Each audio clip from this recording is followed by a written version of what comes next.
Hey guys, Madru up here, and welcome to our 7th video in our Let's Learn Java series.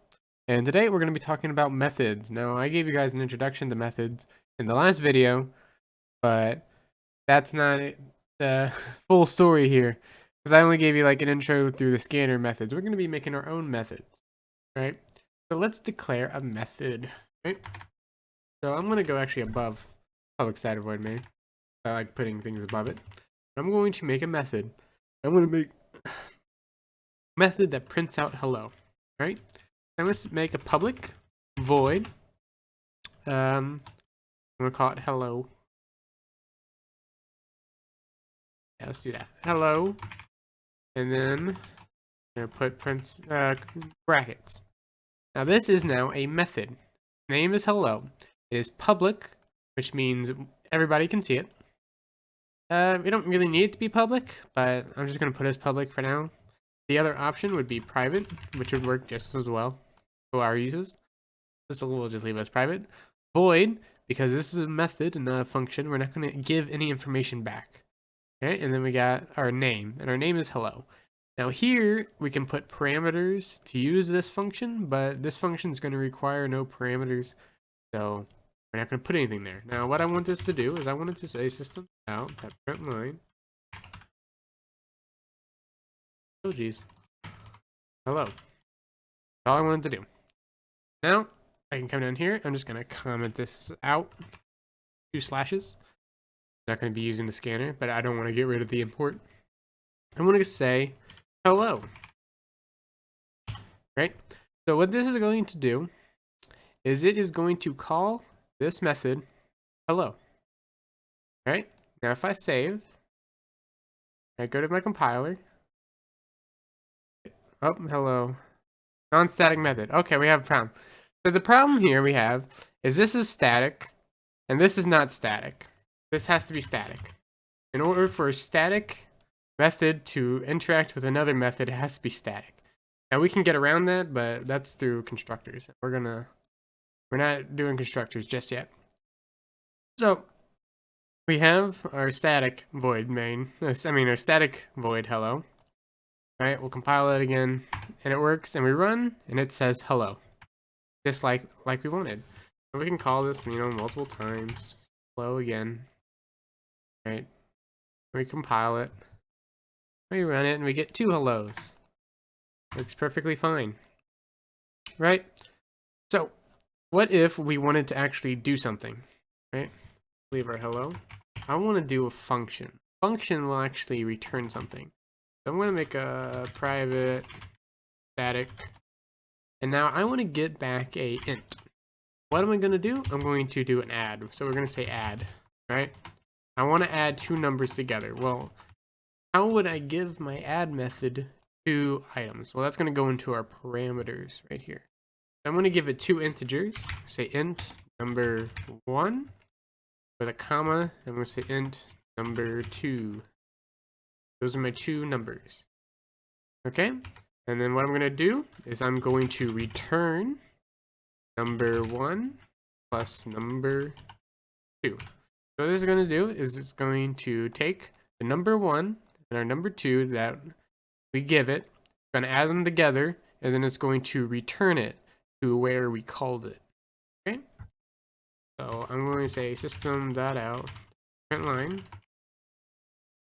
Actually, we're going to modify our hello. We're actually going to call this hello. We're going to call this print. I'm going to call you print. And instead of just saying hello, I'm going to give it the parameter that's going to take in a string of text, right? And then I want it to print out that text. So here, what I want it to print out, see, I'm going to say hello, right? I compile this. Still say hello. We still get hello, right? I also want it to print. I want it to say 1 plus 2 equal 2, and I'm going to add on to it add, right? And then in parentheses, I'm going to put 1 comma 2. So what this is going to do is it's going to call our add method up here, right? It's going to take number 1, it's going to assign it our first variable 1. It's going to take our number 2, I'm going to assign it 2. It's going to add 1 plus 2. It's going to give us a return. It's going to take that return and place it here, add it to our string, and then it's going to call the print. It's going to print out our newly formed text. So if I compile this, I run this, we get 1 plus 2 is equal to 3. Make sense? Okay. So we can do that for multiple functions. I want to copy this. We're gonna take this somewhere here with our scanner. I'm gonna make multiple functions here for different variables. Now you cannot have a variable.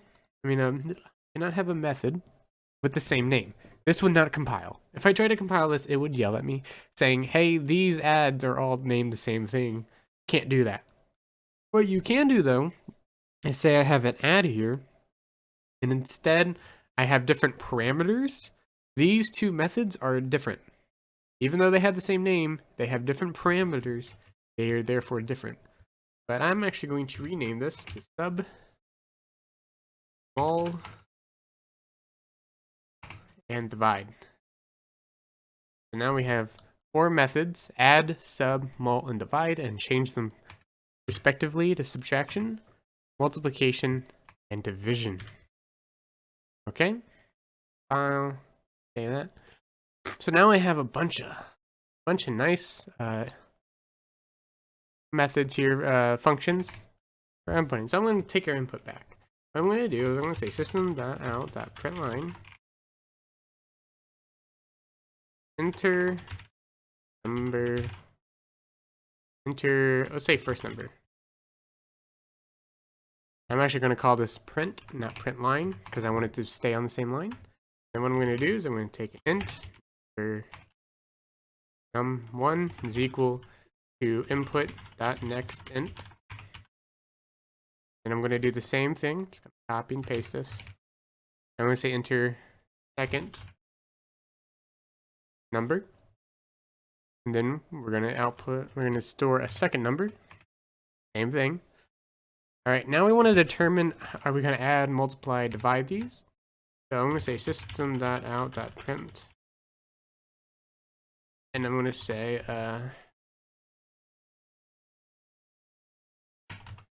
use operation. All right, and then in the parentheses, I'm going to put what the choices are. Plus, minus, multiply, and divide. Right. I want them to put it in. And what I'm going to do is I'm going to say string text equals input that next line for just in case they give us something random. But we're not going to put in any like real protection. So if you give it 1, it just won't do anything. Okay. So it has to give us that. So now what we want to do is we want to do a test. We're going to make an if statement.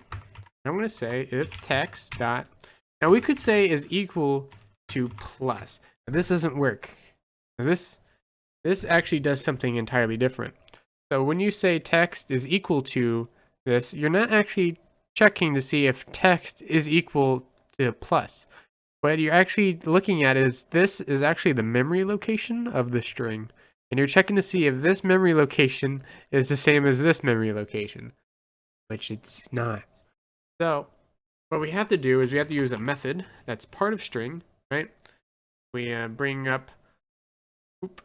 this up. We can go to Java string, right?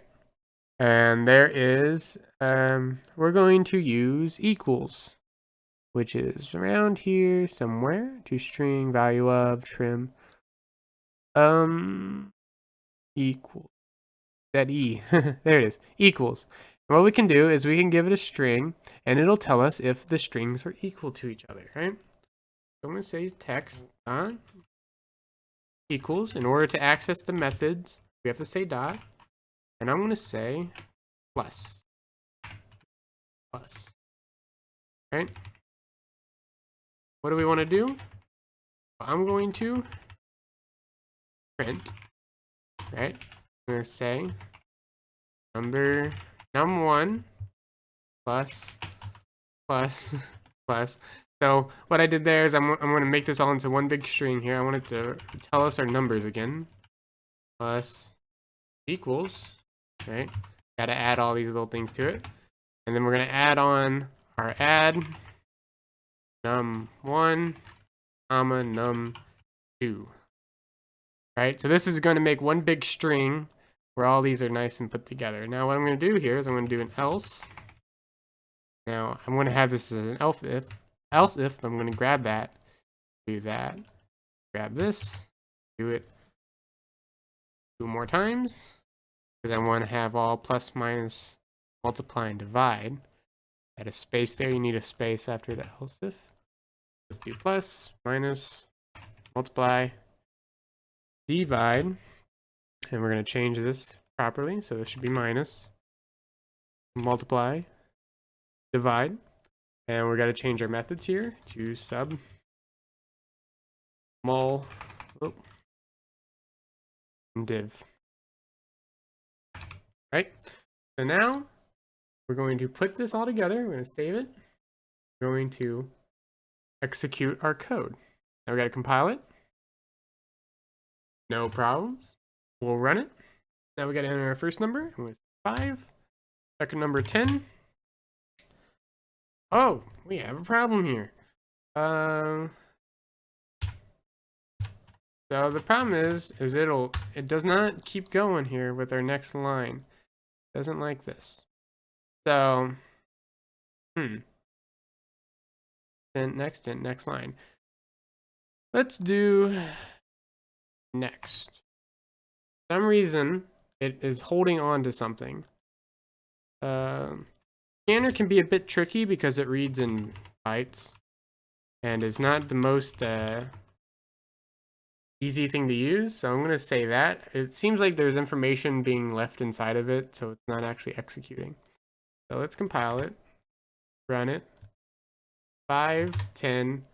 There we go. Now it asks us properly. And I want to do multiply. Get no results.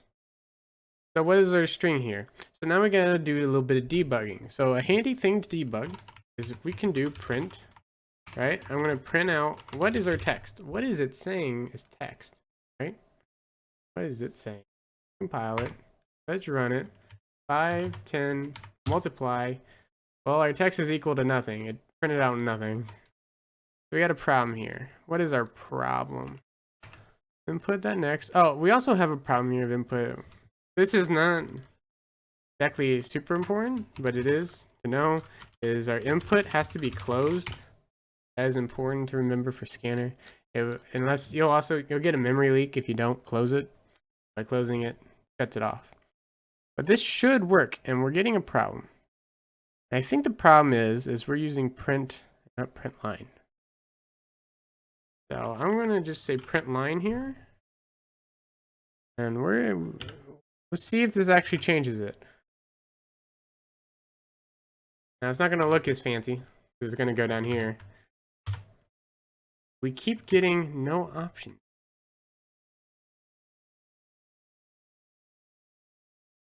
This input.next line is not executing. Why is it not executing? Right. Now I'm going to do a little bit more debugging here.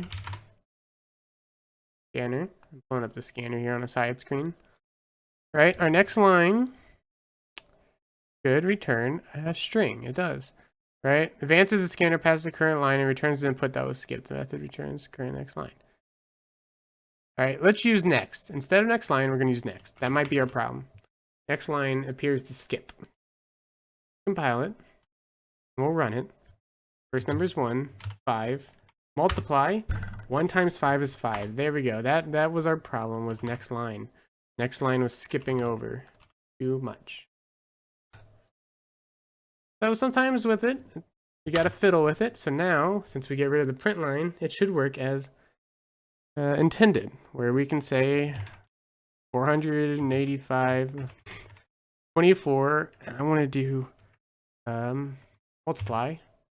And there you go, you get an answer. Let's try the other side's multiply. So 78, 4, let's add those together. You get a result.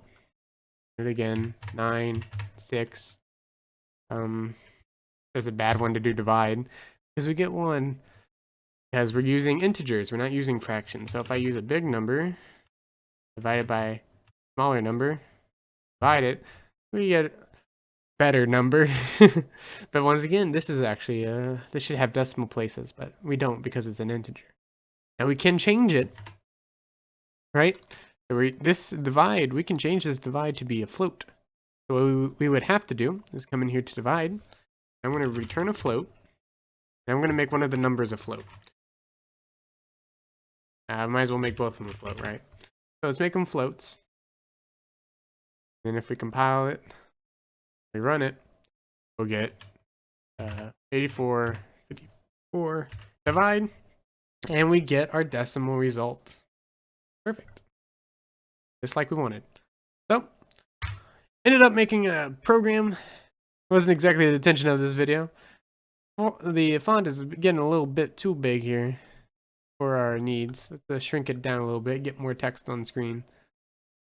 Doesn't need to be so big. So we have a pretty good use of code that we've learned. We learned how to make our methods, and we used it along with our scanner and our if statements to make a little program that does a little calculations, you know? So I think that'll do it for this video. Comment, rate, subscribe, and thanks for watching.